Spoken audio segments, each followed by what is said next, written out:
Good morning, friends. Welcome to Legal Matters by Sai Baba Sankara. We are going to discuss a topic called as the Limitation Act.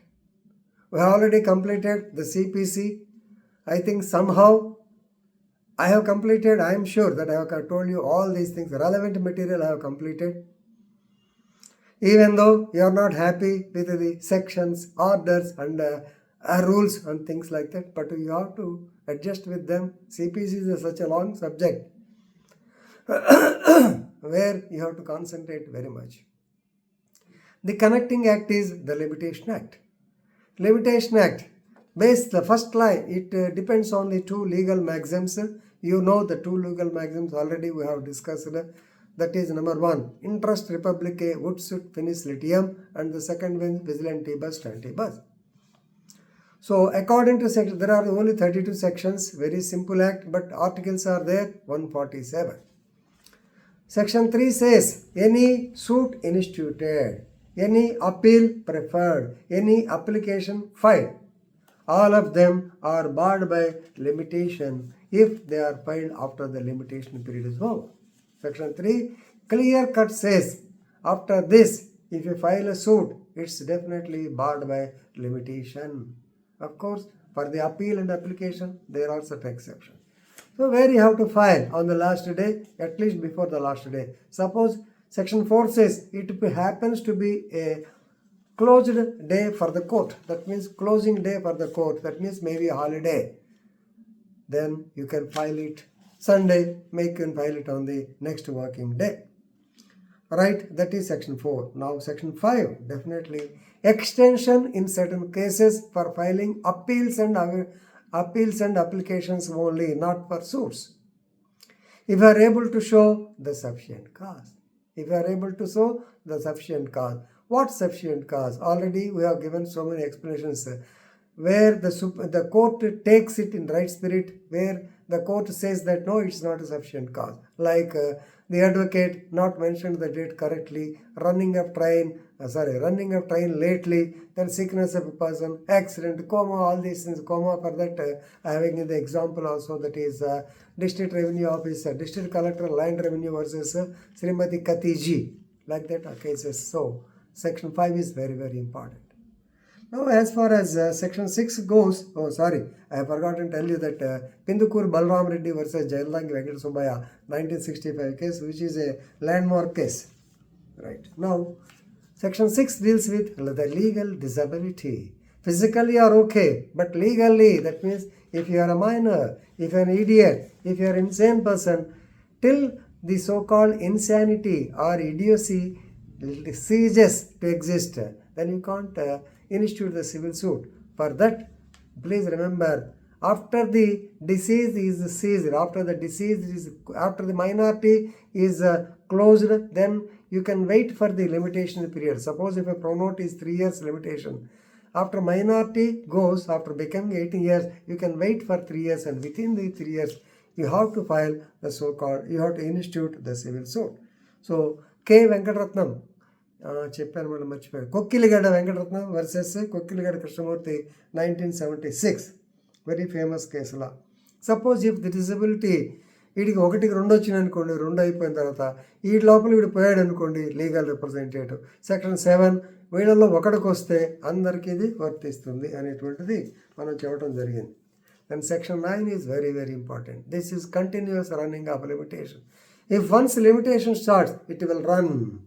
Suppose ఒక ఆయన ఈ promissory note execute చేయించుకున్న తర్వాత 3 years లోపనే వెయ్యాలి. Agreement sale జరిగింది, agreement సేల్లో ఈ రోజు అయిన తర్వాత నెక్స్ట్ ఇయర్ కల్లా డబ్బులు కడతానన్నాడు, కానీ కట్టలేదు. కాబట్టి అక్కడి నుంచి 3 ఏళ్ళు కాదు, ఫస్ట్ అగ్రిమెంట్ నుంచే 3 years. That is running of the so called limitation. Section 9. So trustees వీటిలో suit number 10 deals with them.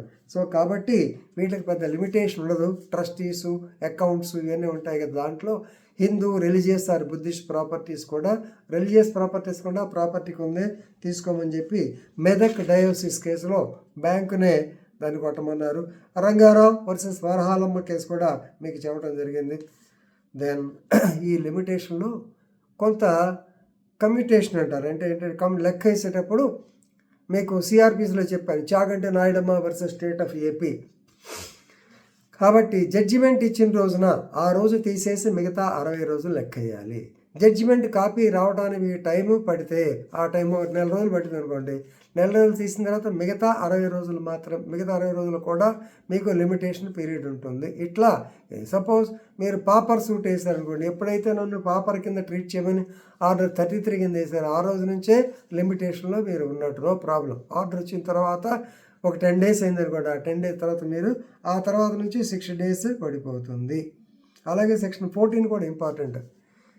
On the last day of the limitation you file in a court with a bona fide. వేరే కోర్టులో bona fide మిస్టేక్తో వేస్తే, yes it is also, అక్కడ కాదని return చేసిన నువ్వు ఏ రోజు file చేస్తే ఆ రోజే లిమిటేషన్ అయినట్టు. ఆ రోజు లిమిటేషన్ పీరియడ్ లోపలైతే definitely the court will consider that it is with in the limitation period.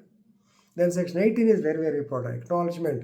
Section 3 ప్రకారము 3 years తర్వాత లేదు, కానీ ఈ 3 years లోపల ఆ ప్రోనోట్ వెనకాల అక్నాలజ్మెంట్ చేయించుకుంటే, ఇన్ రైటింగ్ ఉంటే, డేట్ వేసి ఉంటే మళ్ళా ఇంకో 3 ఏళ్ళు వస్తుంది. That is the importance of section 18. It is acknowledgement. దాన్ని బతికించటం అంటాం మనం.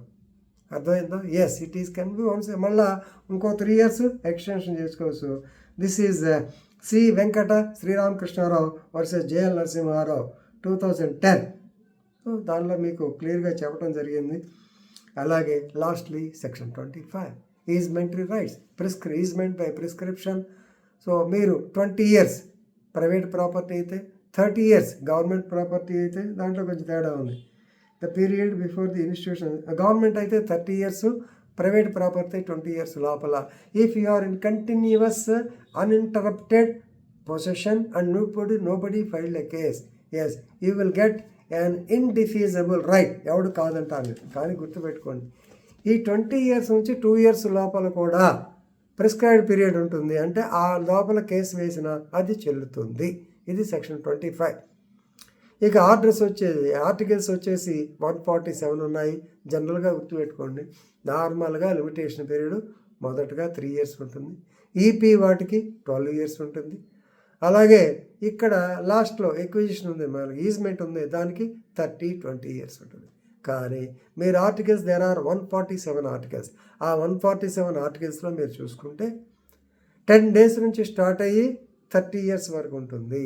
కాబట్టి మీకు ఏ కేసు వచ్చినా, సపోజ్ అగ్రిమెంట్ ఫర్ సేల్ ఎంత ఉంటుంది, ఆర్టికల్ 54 చూసుకోండి, 3 years. అట్లా చూసుకుంటే మీకు ఈజీగా ఉంటుంది, ప్రాక్టికల్ ఉపయోగపడుతుందని. So this is the sum and substance of our introduction చెప్పాలి limitation act. I hope you understood well. కానీ నేను గడగడ చెప్పాను, ఇంత మాత్రాన్ని మీకు అర్థం కాదు. దయచేసి పుస్తకము, నోట్స్ మళ్ళీ చూసుకోండి. Thank you.